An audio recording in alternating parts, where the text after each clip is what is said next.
What is good people? You are now listening to another episode of At the Plate with Danny Foxworth.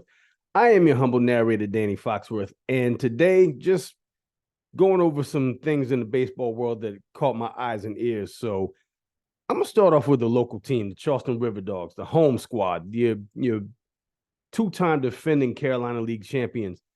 They beat the Myrtle Beach Pelicans on Saturday and clinched themselves another spot in the Carolina League playoffs.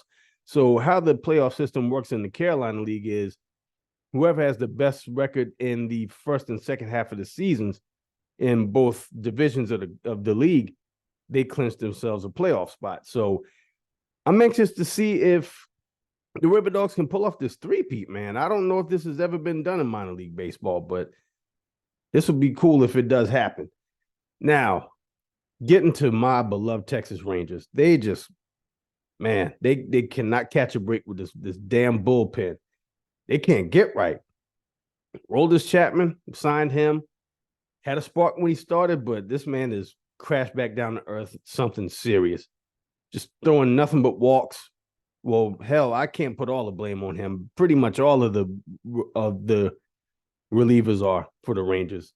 I mean, 2 weeks ago, they played the Mets, and in spectacular fashion, they lose the game on a walk-off hit by pitch. It's ridiculous. They are currently tied with the Astros for second place in the AL West. Mariners currently atop the division. And at the time of this recording, which is Monday, the Rangers and Astros have a 3-game series playing each other. And hopefully the Rangers can create some distance. It's put up a shut-up time this month of September because on top of that, 7 out of the Rangers' last 10 games are against the Mariners. So they really have their work cut out for them. And hopefully this bullpen can act right. I'm not getting my hopes up, but I've seen stranger things happen. Ronald Acuna, what can I say about this guy, man? I'm officially out of superlatives for this dude. He's had one hell of a week last week. I mean, became the first MLB player to hit 30 home runs and steal 60 bases in the same season. Got married that day. And then that night, this man goes out and hits a grand slam against the Dodgers. I mean, he's, again, out of superlatives. This man can do it all.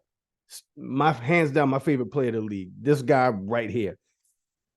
And you know, in the National League, it's looking interesting, especially in this wild card, this playoff standings. The third wild card spot is currently a 4-way tie between the Diamondbacks, the Marlins, the Cubs, and the Reds. And it's really going down to the wire. And I'm got my eyes glued on that. Even though, you know, I'm all Rangers, I got to look at it. It's hard to not pay attention when you see something like this in the standings. It was a 4-way tie for the last wild card spot. Yeah, I'm all in on that. And them poor Royals, I gotta say, I feel so bad for them. They won the World Series back in 2015 and proceeded to go from sugar to absolute shit. They've now overtaken the Oakland A's for the worst record in Major League Baseball. They are currently 42-96. They've only won 30% of their games this year. You hate to see it.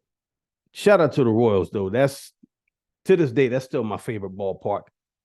And got to meet Mr. Buck O'Neill there, which you've probably already heard in previous episodes. But yeah, the Royals have a soft spot in my heart. But shit ain't going their way this year. And you hate to see it. And lastly, it was a very pleasant surprise on Pluto TV. For those of y'all that follow me know that a lot of my TV watching consists of watching the Bob Barker era episodes of the Price is Right channel on Pluto TV, which RP to Bob Barker. But I was pleasantly surprised to find in the sports section of Pluto TV that there's an MLB channel there, and they played all of the classic playoff games from my childhood. They played the Reds Pirates NLCS from 1990.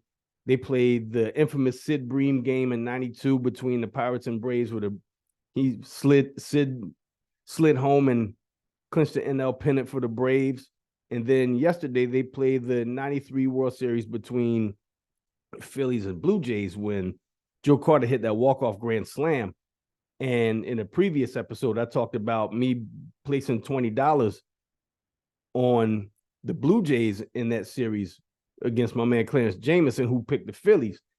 And I got my $20. Joe Carter I was just as jubilant as Joe Carter was, because you know how much money you know how much candy you can get for $20 back in 93? That $20 went a long way with some blow pops and Skittles. But those are just some of the things that have caught my eye in baseball. And thank you for listening. And I'm going to have a guest on for the next episode, which will be at the end of this week. And make sure you like, make sure you download, make sure you subscribe to At the Plate with Danny Foxworth. Make sure you subscribe to my YouTube channel. I'm at Danny Foxworth 843. You can find the visual medium of this podcast, both At the Plate and Since We Last Spoke, my other podcast. And thank you all for listening. This has been another episode of At the Plate with Danny Foxworth. And until next time, y'all be good. 3 strikes.